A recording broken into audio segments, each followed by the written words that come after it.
Hello and welcome to Monster of the Week, the only show on the internet that thinks Halloween should be a statutory holiday. Today we're talking about a peculiar creature from D&D history that I think will be useful not just to the DMs watching, but also any players who might be looking to make their next character a bit more interesting. The HAGSPAWN. As always, we're going to go over this monster's publication history, as well as its lore and bizarre ecology. Then we're going to convert it from 3.5 to 5th edition D&D so you can use it at your 5e table. And as an added bonus, I've even converted the HAGSPAWN as a potential playable character race, so if you've ever wanted to be the bastard son of a night hag, now's your chance. This week's creature is truly a weird one, and I'm very excited to tell you why I like them as much as I do. So fire up the cauldron and get your regents ready, because it's time for Monster of the Week.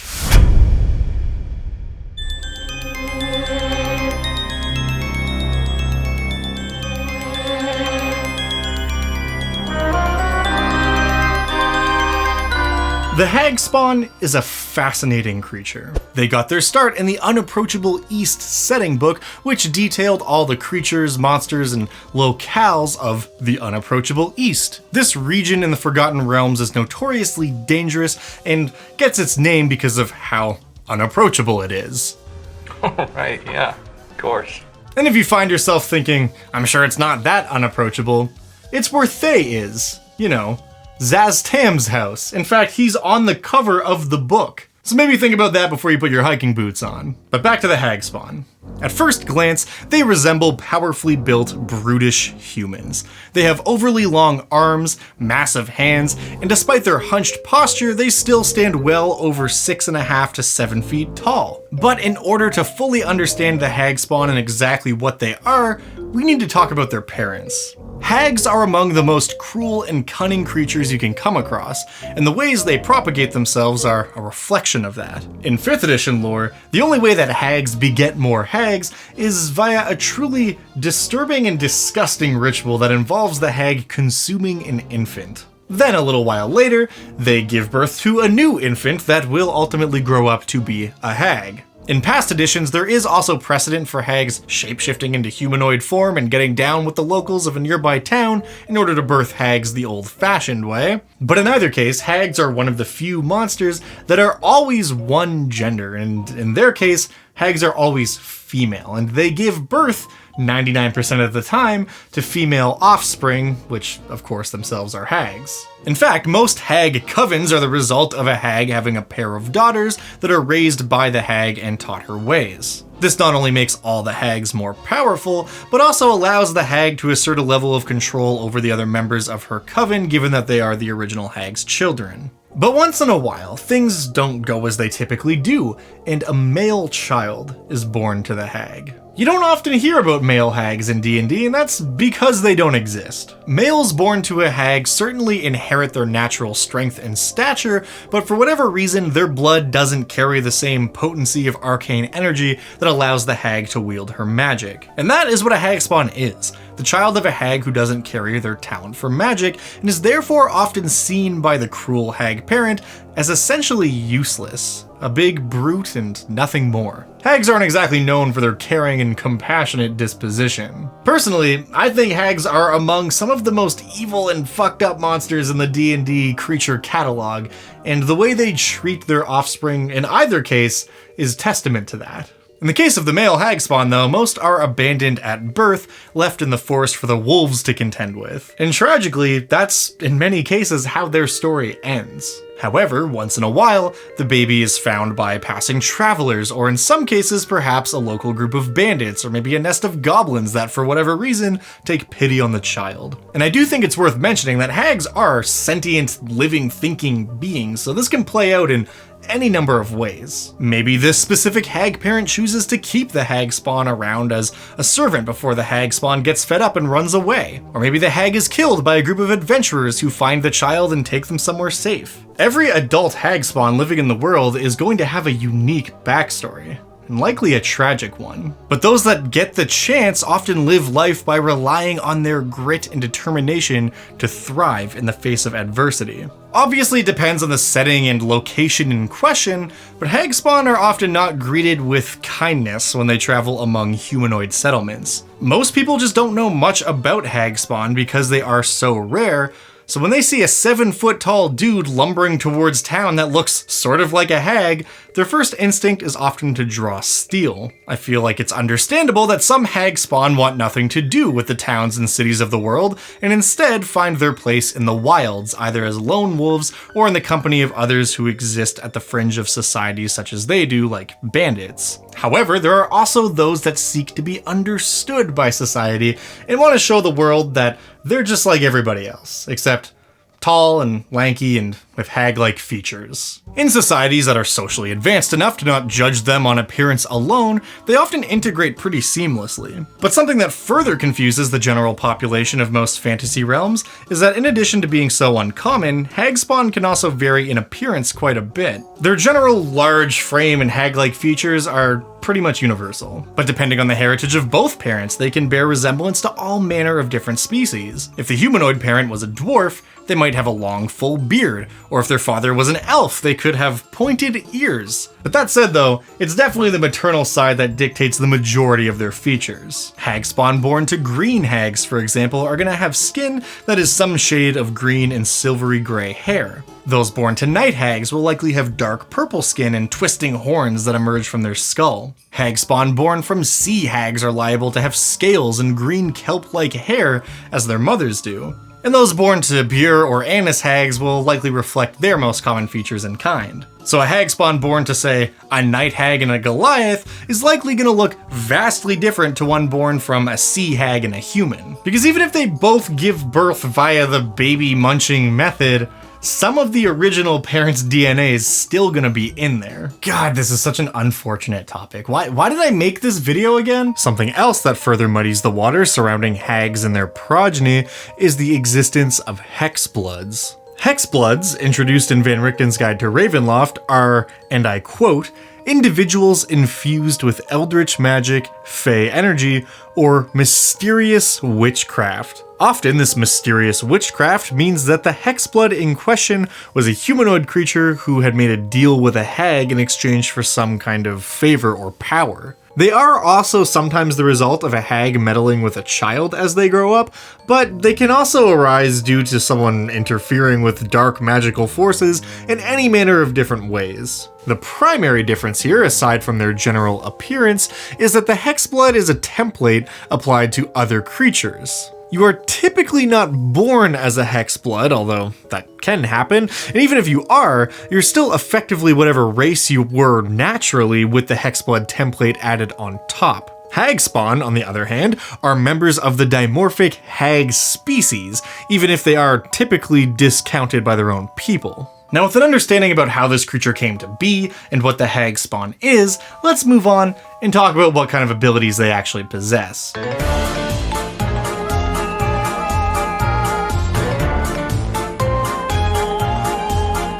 As sentient humanoid creatures, any one HAGSPAWN is bound to be different from another.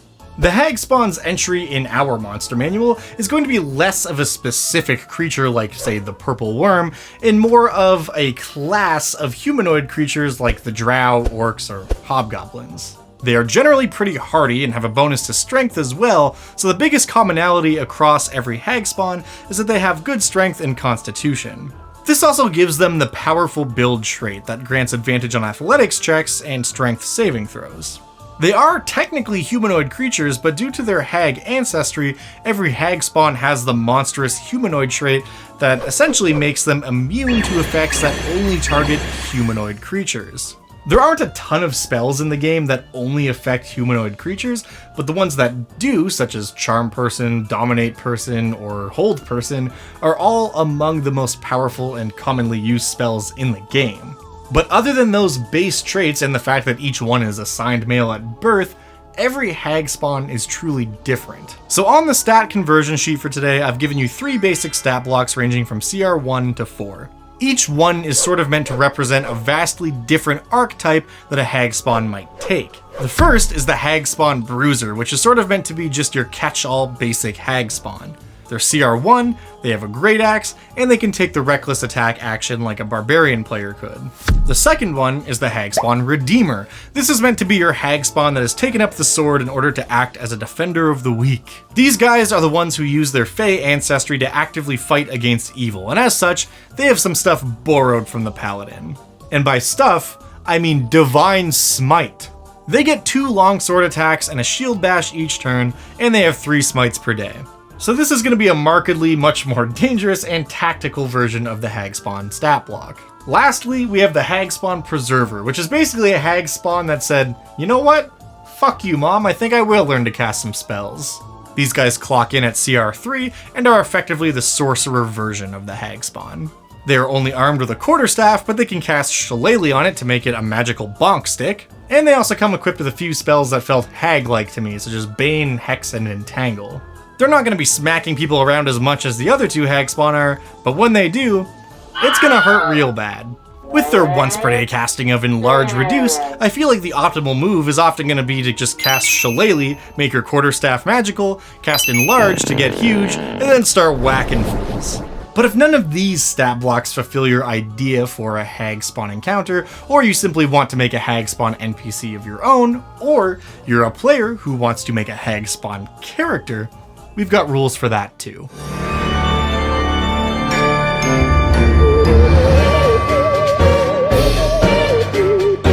Playing as a HAGSPAWN character definitely has lots of built-in opportunities to be compelling from a story standpoint. Were you born and then subsequently abandoned by your hag mother?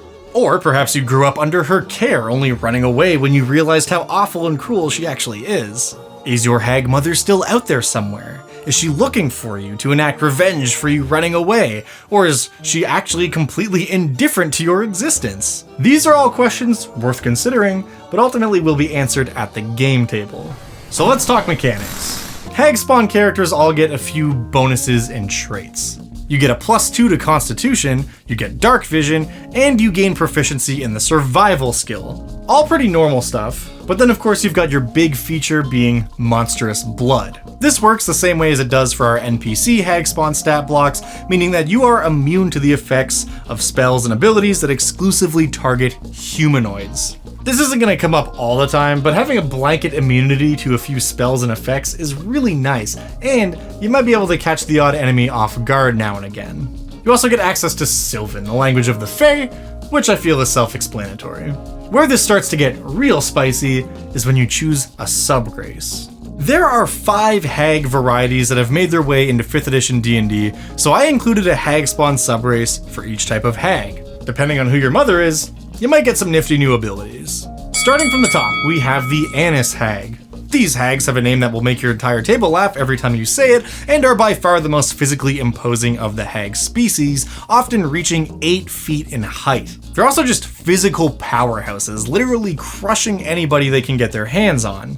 So as an Annis HAGSPAWN, you get a boost to strength, you get a claw attack to replace your unarmed strike, and you get 2 nifty abilities. The first one is called Iron Token. An iron token is a tooth or fingernail that you have removed and use some magic to fashion into a coin. Anyone holding the coin can communicate telepathically with you as long as they're within 10 miles and on the same plane of existence. So basically it's just a really nerfed, watered down version of the Sending Stones, which I felt was a pretty cool racial ability to give to a player, because I don't think it's ridiculously overpowered, but I do think it's useful and kind of neat. Now the other, arguably much more mechanically powerful ability is called Crushing Grip. Like your mother, when you grapple another creature, you can use your powerful limbs to try and squeeze the life out of them. Mechanically, this means that if you are grappling a creature at the end of your turn, that creature takes 1d6 extra bludgeoning damage. This subrace is obviously meant to be directed towards our more physically inclined HAGSPAWN. I could see a barbarian or maybe even a grapple-based monk make great use of this option. But moving on, we have the Bure HAGSPAWN. Bure hags come from the frozen wastes of the world and use their magic to inflict horrible ice storms on innocent villages so they can watch them suffer. You get a bonus to charisma and resistance to cold damage. You also learn the Ray of Frost cantrip, and you can cast both Armor of Agathis or Ice Knife once per day as a racial ability. pretty cool. Green hags are probably the most common type of hag, and they tend to fit the classic narrative of your old witch in the woods type character. Green hag spawn get a bonus to wisdom and inherit the green hag's mimicry trait that allows them to mimic animal sounds and humanoid voices. They also gain the Vicious Mockery cantrip for free and can cast invisibility once per day as an innate spell. Second to last, we have Night Hags, the only species of hag that is a fiend instead of a fey creature.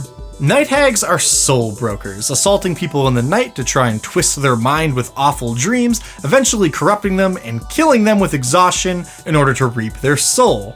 Night hag spawn gain an ability inspired by their mothers that allows them to cast the sleep spell once per day. However, when you put a creature to sleep using this trait, they take psychic damage at the end of each turn. This is potentially very powerful if used correctly, especially at early levels. That's always the trouble with the sleep spell, is as creatures start to gain more and more hit points, the spell starts to fall off a little bit more, but if you create a situation for yourself in which you can put other creatures to sleep, it can be downright insane. You also gain fire resistance and a bonus to intelligence. Lastly, we have the ugly duckling of the hag crew, the sea hag. Sea hags are notorious for being hideous to look at and downright terrifying to contend with. So as a sea hag spawn, of course you're amphibious and able to breathe in and out of water, but you also gain a +2 to dexterity and a -2 to charisma. I don't think there are any racial options in 5th edition that include a negative stat as part of their package, and that's something that hasn't really been in vogue since 3rd edition. But given that sea hags are just notorious for being so ugly, I really couldn't help myself. I mean, they literally have an ability that kills people who look at them. Come on. Basically, once per day, you get to make an intimidation check to try and horrify everyone around you that can see your face. Everyone within 30 feet has to make a wisdom saving throw, which is opposed by your intimidation check. However, for this check and this check alone, any negative modifiers you have towards charisma are counted as positive modifiers for the sake of determining the DC that other creatures have to pass. So that negative charisma is going to help you out here in this one instance. And of course, any creatures that fail are frightened of you. So pick your favorite one, or maybe assemble an entire crew of hag spawn for the DM looking to create a new organization of some kind. I like to imagine somewhere out there there's a paladin order of hag spawn all devoted to fighting evil. But that, I feel, brings us to our next topic.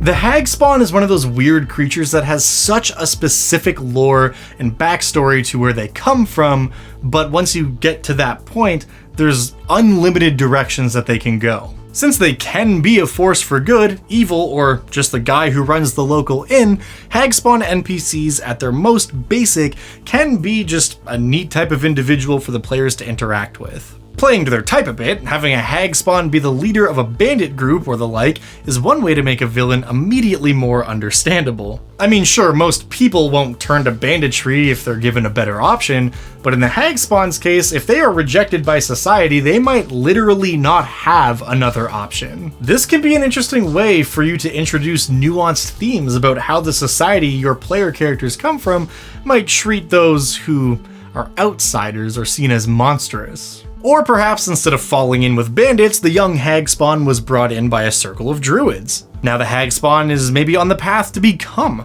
one of these druids, or perhaps they've become some sort of ranger that works with the druids who raise them to protect the wilderness. I could also see the hag spawn becoming a sort of nomadic sage or monk. Someone who just wants to be left alone to ponder the cosmos in their own way. But one thing I would say you should always keep in mind when introducing a hag spawn NPC is the matter of their parentage. Presumably, if a hag spawn is living in a village or in the wilderness somewhere, there's a hag in the same region unless that hag spawn has traveled from afar. And who knows, maybe this specific hag spawn is actually cooperating with its mother.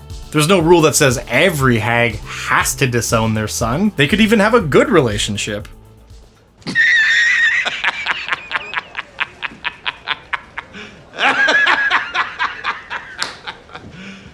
You serious? Maybe the hag spawn lives with a coven of hags where the spawn and 2 of the hags are all children of the elder in charge. While they are typically not gifted with magic, a powerful hag spawn barbarian could act as a great frontline combatant for a group of hags to stand behind in combat.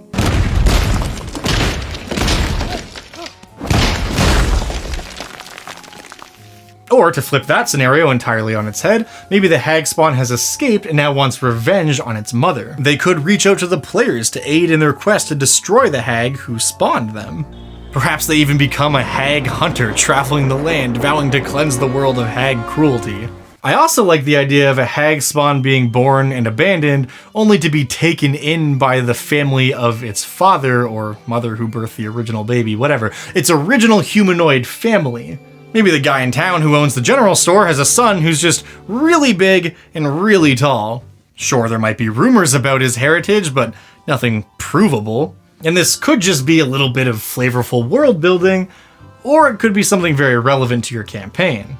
I feel like talking about Curse of Strahd and Ravenloft in general is cheating during Spooky Month because it's all just so easy and obvious, but if you are running Curse of Strahd, there is a specific point in that module where the inclusion of a HAGSPAWN could work very well. Parawimple, the big lout encountered in the first village, is a prime candidate to actually be a HAGSPAWN. I won't go too in depth here to avoid spoilers for anyone who might be in a Curse of Strahd campaign right now, but I could see him being tied to a certain group of individuals very easily. And I mean, hey, you always have the option of foregoing the canon lore and just having HAGSPAWN be another race of creatures that exist in your world. I mean, maybe there are male and female HAGSPAWN, and they're just kind of tangentially related to hags in much the same way that tieflings are tangentially related to devils. You know, they show all the characteristics of the creatures that they're related to way back in their ancestry, but they are themselves a separate race of creatures. But no matter how you choose to use this monster, be you player or dungeon master,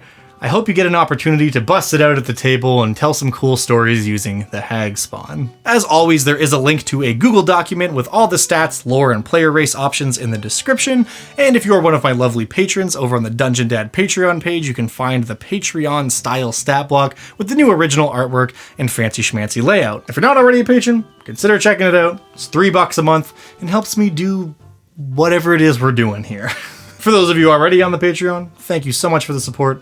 Truly means the world to me, and a very special shout out to our Patron of the Week! This week's randomly selected patron is Walker Sniper. Thank you so much for scoping out my content and supporting what I do here. And thank you for watching. As always, if there is a monster from a previous edition of D&D, another tabletop role-playing game, or just from somewhere in general that you would like to see converted into 5th edition and talked about in depth on this channel, let me know in the comments down below or on the monster suggestions channel in the Dungeon Dad Discord, and it will be added to the monster list, and who knows, you might just see it show up on an episode of Monster of the Week.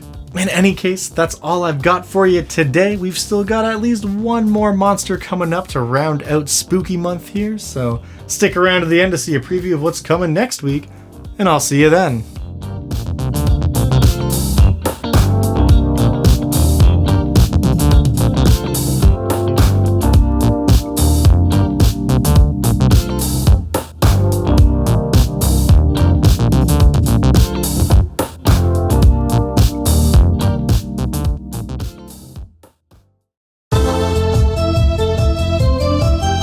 A disgusting creature that blurs the lines between living being and cosmic force is lurking in the space between. But they do seem to have a great fashion sense.